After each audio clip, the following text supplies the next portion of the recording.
তোমাদের নিশ্চয়ই মনে আছে আমি আমার মামাতো ভাইয়ের বিয়েতে গিয়েছিলাম। তো ওখানে গিয়ে আমি বিয়ের ব্লগগুলো তোমাদের সাথে শেয়ার করেছিলাম, কিন্তু রিসেপশনেরটা বাদ পড়ে গেছিলো। করব করে আর করা হচ্ছিল না। তো রিসেপশনে আমরা চলে গেছিলাম বোকাজান থেকে সোজা গোলাঘাট। আর ওখানে দেখো পার্টি শুরু হয়ে গেছিলো। আমার বাবা সব শালি তারপর বৌদিদের সাথে ফটো ক্লিক করে নিচ্ছিল, আর আমরা এখানে ভাই বোনরা বসে গল্প করছিলাম। বাই দ্য ওয়ে, আমি কিন্তু অনেক ঝটপট করে রেডি করেছি নিজেকে। তো আমাকে কেমন লাগছে অবশ্যই কমেন্টে বলবে কিন্তু। আর বিয়ে মানেই তো বউ সেলিব্রিটি, তো বউকে নিয়ে সবাই ফটোশ্যুট করছিল। আর এদিকে এই যে আমার মামা, আমার বাবা, আমার ছোটো মেসো, আর এই যে আমার ওয়ান অ্যান্ড অনলি বর, সবাই মিলে এখানে আমরা গল্প করছিলাম। কোনো অকেশনে তো সবার সাথে সবার দেখা হয় না, হলে তো আর কে কোথায় থাকে, সবাই ব্যস্ত থাকে।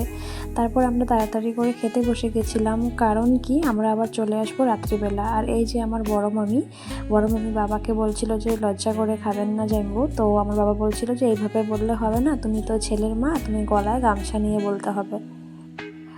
পরের দিন যেহেতু হাজব্যান্ডের কাজ ছিল, তাই রাত্রিবেলা আমাদের যে করেই হোক করতেই হতো। তাই আমরা তাড়াতাড়ি খেয়ে দিয়ে তারপর আমরা রওনা দিয়ে দেবো বাড়ির থেকে। আর বাড়ি যখন বের হব তখন সবাই মিলে ধরেছে আমার হাজব্যান্ডকে একটু ডান্স করার জন্য। বিয়ে মানে তো একটু ফুর্তি, একটু নাচ গান।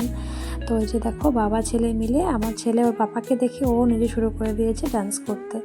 আজকে ফাইনালি গিয়ে হালকা লাগছে যে না, বিয়ের ভিডিওগুলো আমি কমপ্লিট পোস্ট করতে পেরেছি। যদিও এখানে জাস্ট একটু ক্লিপ নেওয়া ছিল, তারপরেও ভালো লাগছে যে একটা সুন্দর করে এন্ডিং করতে পারলাম। অনেক দিন ডিসেম্বরে বিয়ে গেছে, কিন্তু আমি এখন অবধি ভিডিও পোস্ট করার বাকি রেখে দিয়েছি। তোমরা বুঝতেই পারছো আমি কতটা লেজি হতে পারি।